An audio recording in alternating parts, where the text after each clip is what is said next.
Hi everyone, welcome back to my channel, or if you're new here, welcome to my channel. My name is Brenda Tallahassee and I'm a 17-year-old plant enthusiast. I am going to teach you guys how to propagate Epiprenum aerium, also known as Pothos. After I show you guys how to start a propagation, I will show you a couple examples of Pothos that I have propagated. There's quite a few, and that's mainly because it's just so easy to propagate. So yeah, first off, I'm going to show you guys how to soil propagate. This is a pothos cutting. I took this cutting and many more off of the mother plant, I guess. She's no longer with us, and she's no longer with us because I cut her up. Yeah, it was pushing out growth and it was doing fine, but I just didn't like it anymore. I didn't like the way it looked. So now I'm going to propagate the entire thing. I made sure that I cut as low as I could to make sure I got every single salvageable node. And if you guys don't know, a node is this area right here. This little brown nub is called an aerial root.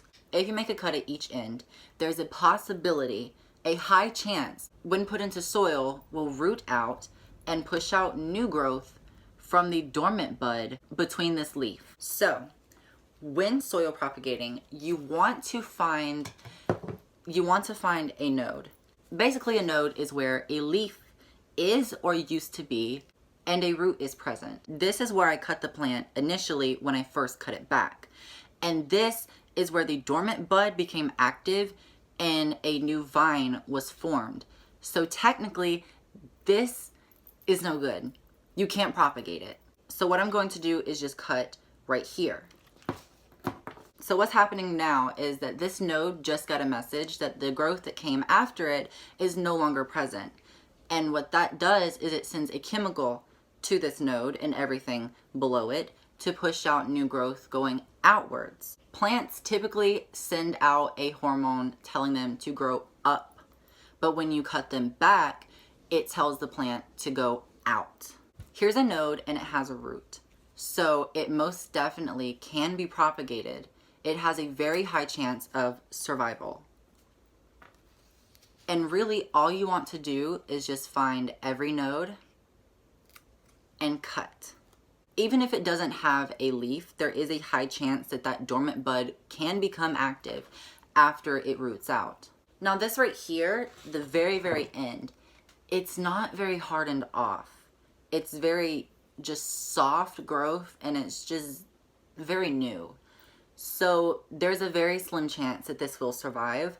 I have had pieces of the tip survive and it's begun pushing out new growth.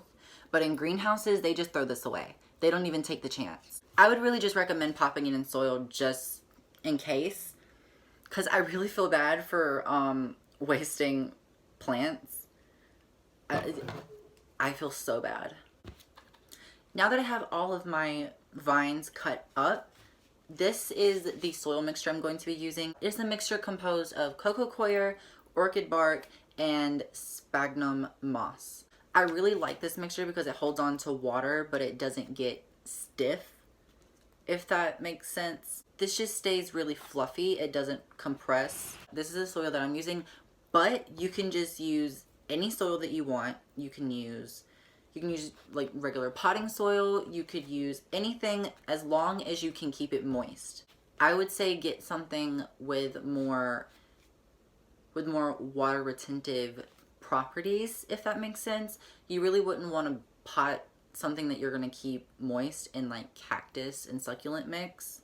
So what I'm going to do is make sure that the bud, which is right inside this opening where the leaf is open at, I'm going to make sure that is pointing up. If you don't, there's a chance that it will just grow right into the soil. And I actually have an example of that, but it's inside like the pot.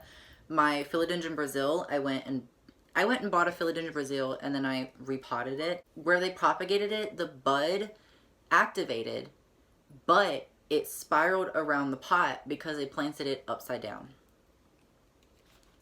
So once again, being mindful of the direction of the bud and just pushing it into the soil.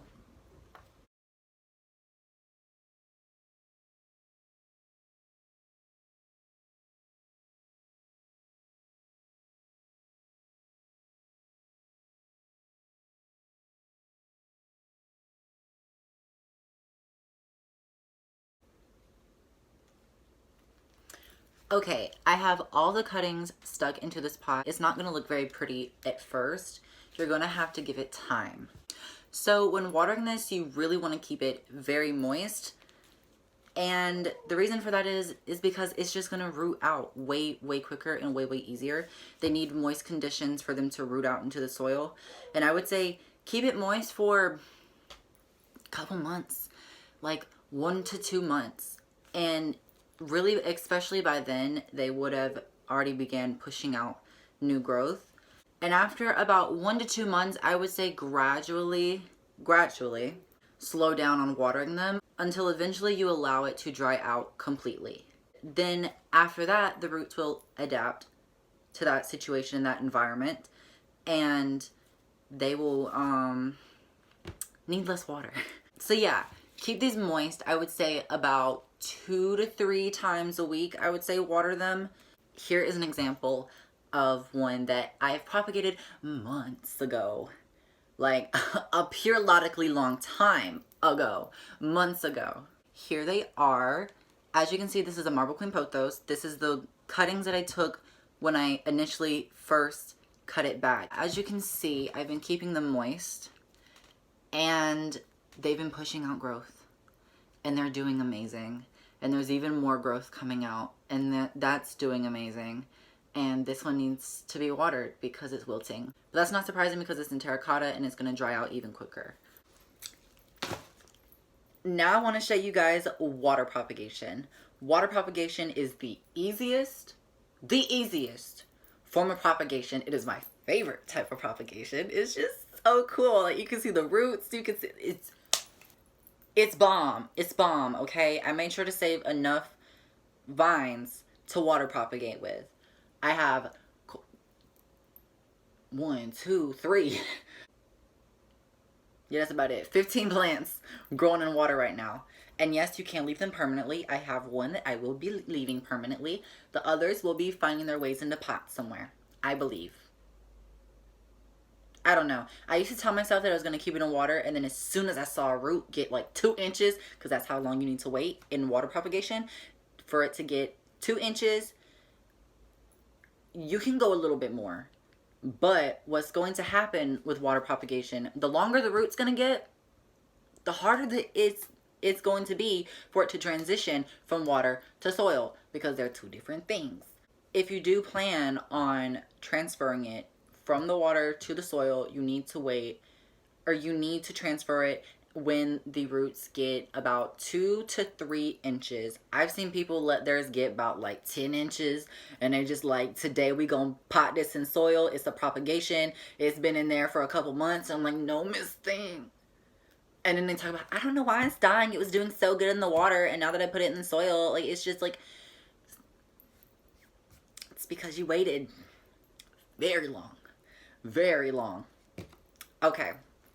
But I'm going to show you guys how to water propagate. Also, when you transfer it to water, or when you transfer it to soil, if you are doing that, you want to keep it moist, essentially. You want to keep it moist for a couple weeks.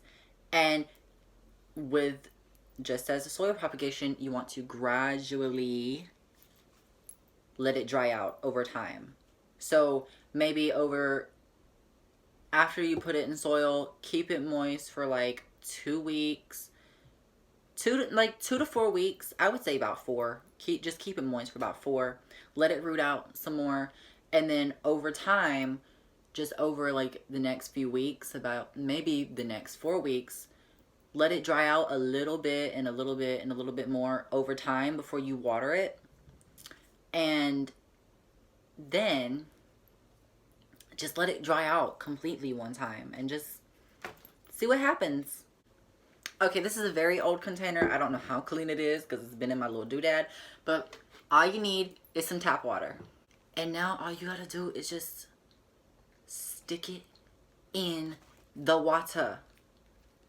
It is literally so easy. It is literally going to root out so quick. Trust me.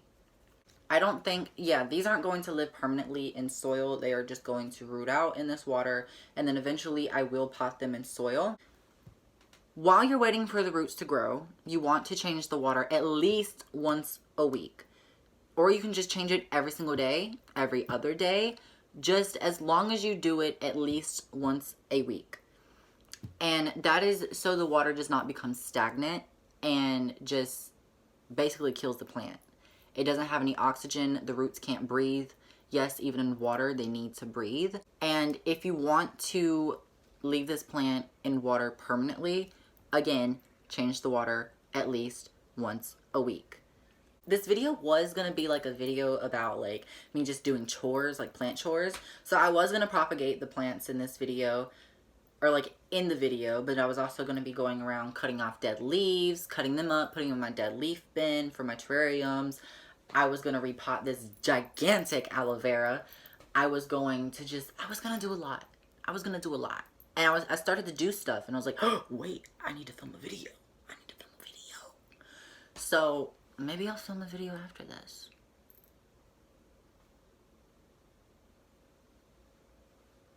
No, I don't think so. But like I have a sansevieria over there that one of the plants that's in the plant is rotting. It got overwatered. I don't know how. Everything else is fine. It's okay. I didn't water it for about like a month and a half. It was so dry. And then I finally watered it. And then it was just like, bitch, I hate you. I hate you. I hate it here. So yeah, it's squishy. It's yellow. It needs to be gone.